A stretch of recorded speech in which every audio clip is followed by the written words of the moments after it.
We all have a choice to be nice to others in what we say and what we do.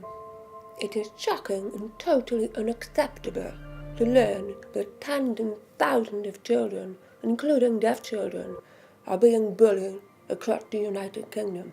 The Nice2bNice campaign is a positive prevention initiative that focuses on children and young adults in school to create awareness and reduce isolation.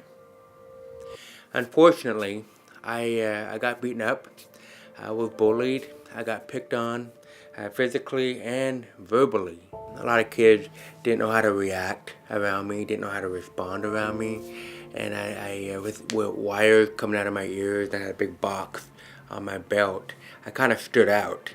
I stood out like a sore thumb. And I had a deaf accent.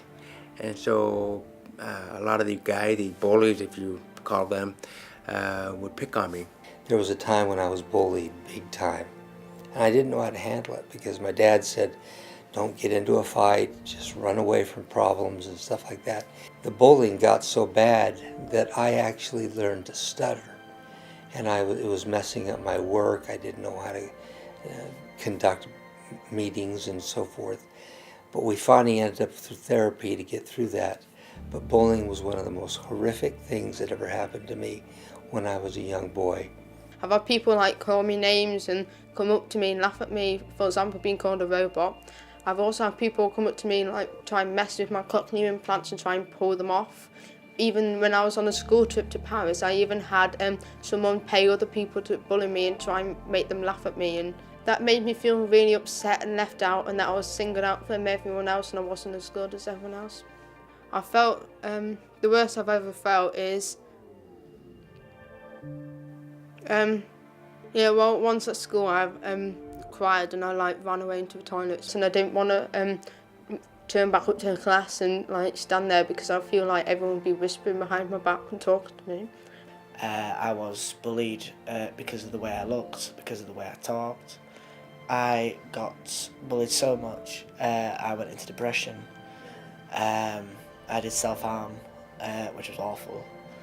And it was just a horrible time. Yes, I have been bullied because they just didn't like me. But when I was in year 1, I was afraid to go back to school because they kept cornering me and punching me. So it made me cry. I couldn't sleep because I knew that one of them knew where my house was. I think each and every one of us can relate to bullying because anybody is different in any way, can be a target for bullying. I've been bullied myself simply because I was deaf. I've been kicked and mauled to the ground. I've been spat on.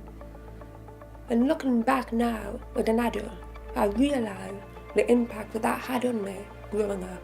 It knocked my self-confidence and my esteem. I had to overcome that, I had to rise above that. But more than that, I had to help educate them. I had to teach them what my hearing aids were about. That just because our ears are just a little bit broken doesn't mean we can't go out there and reach our greatest potential in life. Just because I was beaten up doesn't mean I'm beaten. I'll tell everyone as a message to don't let it get to you. Just try and show everyone that it's not hurting you. Just try and laugh it off, because the more you show that, the less they'll do it. They're not getting anything out of you to make it entertainment for them. If you are getting bullied, then you do need to tell someone, because that's the mistake I did, which was just horrible, because it just really gets down on you and it really gets on top of you. We live in a world where we want a more tolerant society, where we can all learn to live together without hurting one another's feelings. This is why it's very important that this Nice2bNice campaign is a success and everybody follows this. If you would like more information, or you would like us to visit your school, please contact us at the Hearing Fund UK via one of our social channels. Thank you. #Nice2bNice.